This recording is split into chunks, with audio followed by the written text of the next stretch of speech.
So today I'm going to be replacing my 2004 e500 4matic steering wheel, and in order to do that we'll have to take off the steering wheel. You will have to get a new instrument cluster here that comes from a 2005 or newer E-Class, and you'll also have to get a new wiring harness. So here I have the new stock instrument cluster, and again this has to be from a 2005 or newer. In this case this is from an E350, I think that says 2008 or though, and the reason being is this connector right here is different, and this is the new wiring harness that you can get directly from Mercedes. Part number is A21144044509, and again it's this connector here that does not fit onto the OE steering wheel, but will fit into the back of this connector here, like that. And then this end will be spliced into the wires that are inside the car.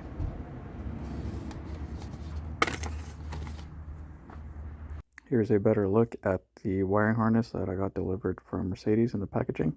Here's the new steering wheel that I'll be installing, which does have paddle shifters. These are covered in velvet or whatever that is.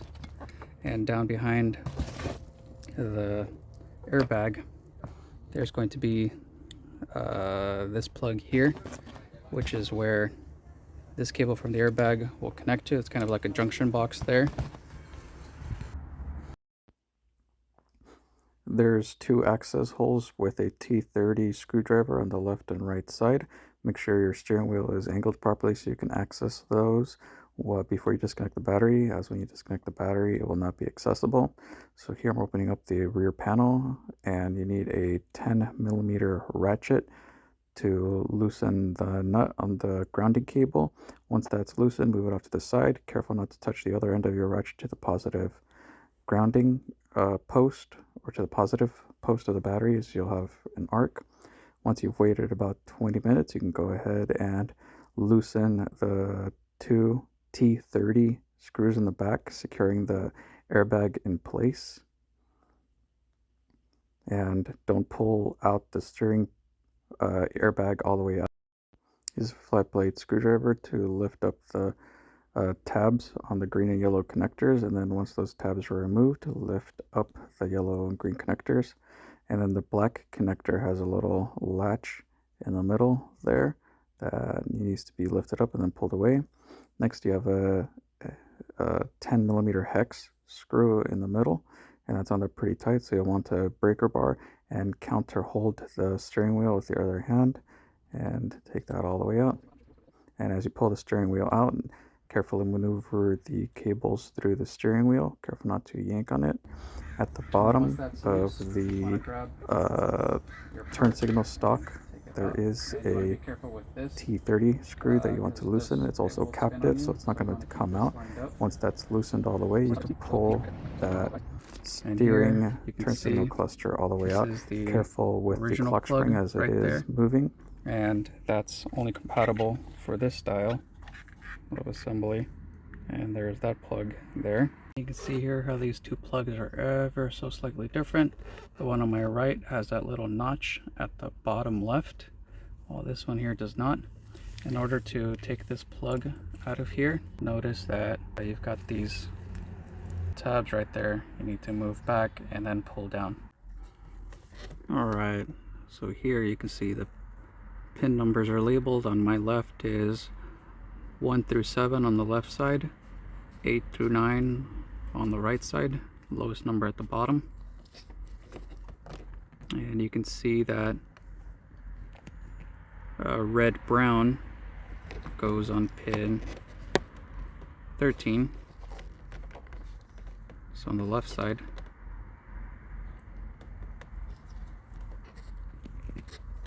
And then to remove this outer cover, you can see on this side right there, so you have to pry that open, and then this pin will come out. Here I'm using a small flat blade screwdriver to remove the outer casing for the connector.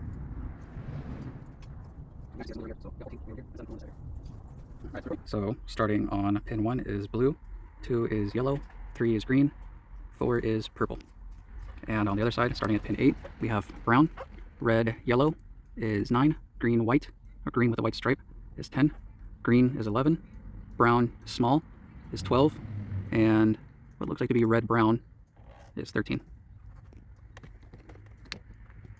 And there are 2 greens on here. There is 1 green on pin 3, and another green on pin 8, 9, 10, 11.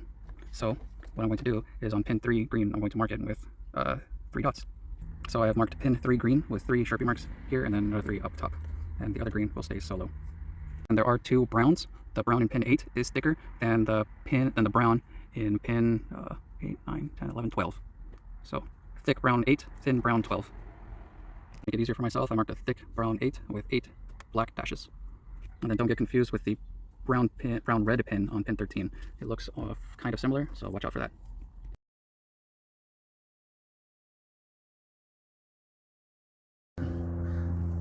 So on the new connector, pins 1 and 2 are for the heated steering wheel, which my car does not have. So I'm going to use a multimeter and mark those off, so I'm not going to use those. Starting with pin 1, I'm going to use a multimeter to trace it from the new pin to the exposed wiring to make sure I have the correct one. I'm then going to use a very tiny flat blade screwdriver to eject pin 1, cut out the termination, and strip a little bit of wiring back, and then attach a crimp and the other butt splice and splice them together. And then just repeat the process for the rest of the connectors. All the wires will be color matched, so you shouldn't have any wires that are spliced into a different color. They should all be spliced to the same color. And for the pin 8 through 14 side, they will go in order. So pin 8 brown goes with pin 8 brown, pin 9 red yellow goes with pin 9 red yellow, etc., etc. for the other ones. So the next ones again go in order.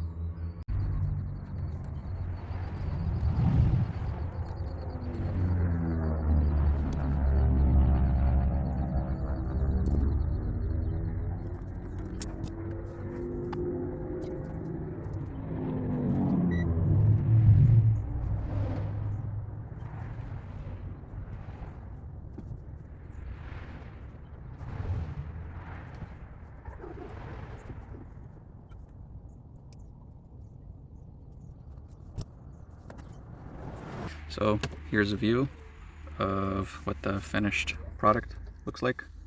So here we have green to green, yellow to yellow, green white to green white, brown to brown,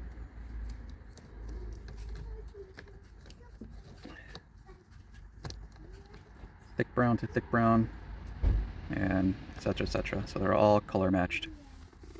And these 2 are for the heated steering wheel, which there is no wire coming out of my car for it, so they'll just be wrapped right here.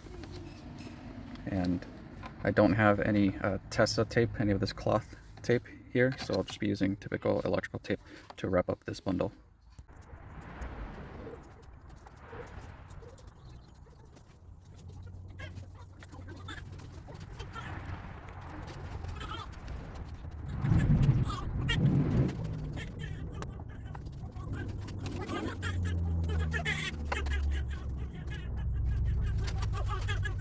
Here's the finished product. If I had some more length from the factory connector, I would have spaced these terminals more apart instead of just one big clump here.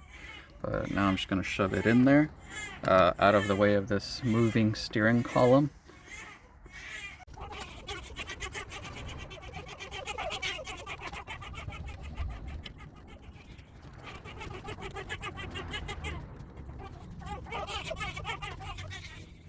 Alright, so now I've got about that much slack, and it's all shoved inside of there, out of the way. And now to clip it back on, you want these 2 tangs towards the bottom. So just slide it up in there, just like that. And that's it. Now I'm going to start reassembling.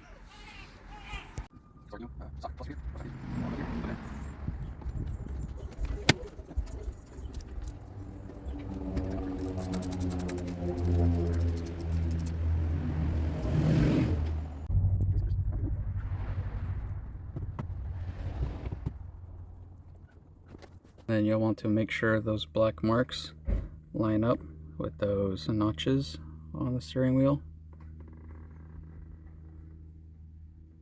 And we'll plug in our black connector to one of the open ports there. Next, we need to put our 10mm nut back in there. This gets torqued to 80 Newton meters, and I'm going to use some Loctite because that's already used up.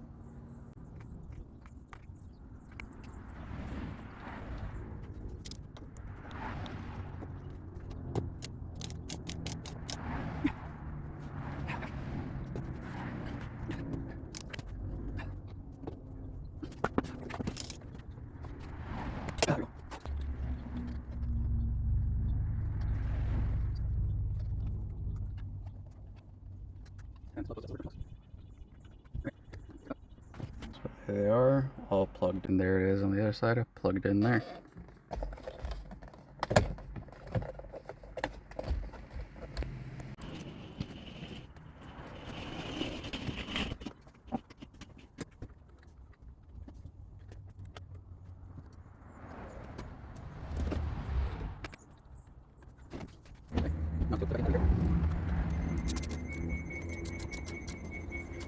Battery cannot move.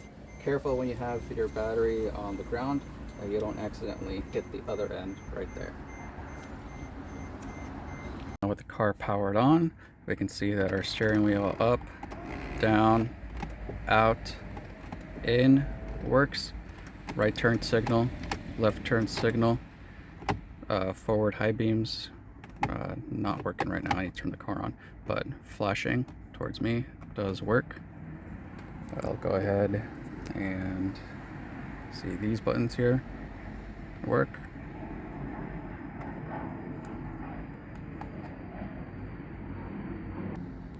As for my paddle shifters here, I'll have to do some software modifications that will come later.